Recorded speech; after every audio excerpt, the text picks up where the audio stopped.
ஒருத்தவனுக்கு உதடெல்லாம் purple ஆகி தன்னோட friend கிட்ட என்ன பாம்பு கடிச்சிடுச்சு அப்படின்ற மாதிரி சொல்றான். அது மட்டும் இல்லாம அவனோட காலை காட்டி இந்த இடத்துல நான் கடிச்சது, சீக்கிரமா அந்த விஷத்தை வாயில இருந்து உறிஞ்சு எடு அப்படின்ற மாதிரி சொல்றாரு.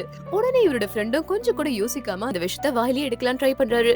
ஆனா அந்த இடத்துல பாம்பு கொத்துனதுக்கான எந்த அறிகுறியும் இல்லாம இருக்கு. இத பார்த்த அந்த இன்னொரு ஃப்ரெண்டு, டேய் சும்மா தாண்டா சொன்னேன், நீ என் மேல எவ்வளவு பாசம் வச்சிருக்கேன்னு தெரிஞ்சுக்க தாண்டா இந்த மாதிரி பண்ணு அப்படின்ற மாதிரி பிராங்க் பண்ணிடுறாரு. என்னடா இவன் இந்த மாதிரி எல்லாம் பண்ணிட்டானேன்னு சொல்லி அந்த ஃப்ரெண்டுக்கு ரொம்ப கஷ்டமா இருக்கு. இருந்தாலுமே தன்னோட ஃப்ரெண்டு கிட்ட சாரிடா என்ன மன்னிச்சிட்டுடா அப்படின்னு சொல்லி தெரியாம அங்க இருக்கிற எலக்ட்ரிக் ஃபென்ஸ் மேல கைய வச்சதுமே அவருக்கு பயங்கரமா ஷாக் அடிக்க ஆரம்பிக்கிறது. ஐயோ என்னடா ஆச்சு மறுபடியும் உனக்கு, ஐயோ இவனை எப்படியாவது காப்பாத்துமேன்னு சொல்லி உடனே எமர்ஜென்சி நம்பருக்கும் கால் பண்றாரு. ஆனா அதுக்குள்ள தன்னோட ஃப்ரெண்ட் அவர்கிட்ட இருந்து போன் வாங்கி, டேய் அதுக்கெல்லாம் தேவையே இல்லடா, நான் சும்மா தாண்டா பிராங்க் பண்ணேன் அப்படின்ற மாதிரி தன்னோட ஃப்ரெண்டு கிட்ட சிரிச்சுக்கிட்டே சொல்றாரு. யாரா நீ எதுக்குடா இந்த மாதிரி எல்லாம் பண்ற, ஒரு நேரம் போல ஒரு நேரம் இருக்காதுடா, தயவு செஞ்சு இந்த மாதிரி எல்லாம் பண்ணாதடா ப்ளீஸ்டா அப்படின்ற மாதிரி தன்னோட ஃப்ரெண்டுக்கு அட்வைஸ் சொல்லிடுறான். அங்க இவங்க ஜூல அனிமல்ஸ் பார்க்க தான் வந்திருப்பாங்க. அதுக்கப்புறம் இவரும் என்னடா இது அனிமல்ஸ் கிட்ட தெரியவே மாட்டேங்குதுன்னு சொல்லி அந்த ஃபென்ஸ் மேல ஏறி நின்னு பாக்கலான்ட்டு அந்த ஃபென்ஸ் மேல ஏறாரு.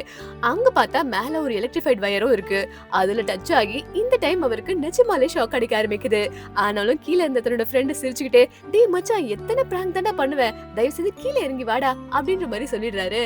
இவரும் அது பிராங்க்னு நினைச்சிட்டு இருக்காரு. ஆனா கொஞ்ச நேரத்துக்கு அப்புறம் அவர் பயங்கரமா வாமிட் எடுக்கிறத பார்த்துதான், ஐயோ மச்சான் நிஜமாலே மாட்டிக்கிட்டான் கரண்ட்ல அப்படின்ற மாதிரி நினைச்சு அங்க இருக்கிற ஒரு கட்டையை எடுத்து அவனை அடி அடி நடிச்சு கடைசியில காப்பாத்திடுறாரு. பிராங்க்ன்றது எப்பயாவது ஒரு வாட்டி நம்ம பண்ணலாம். கடைசியில நம்மளுக்கு உண்மையா ஏதாவது சிச்சுவேஷன் வரும்போது பிரச்சனையில தான் முடியும். இந்த வீடியோ உங்களுக்கு பிடிச்சிருந்தா மறக்காம லைக் அண்ட் சப்ஸ்கிரைப் பண்ணிக்கோங்க.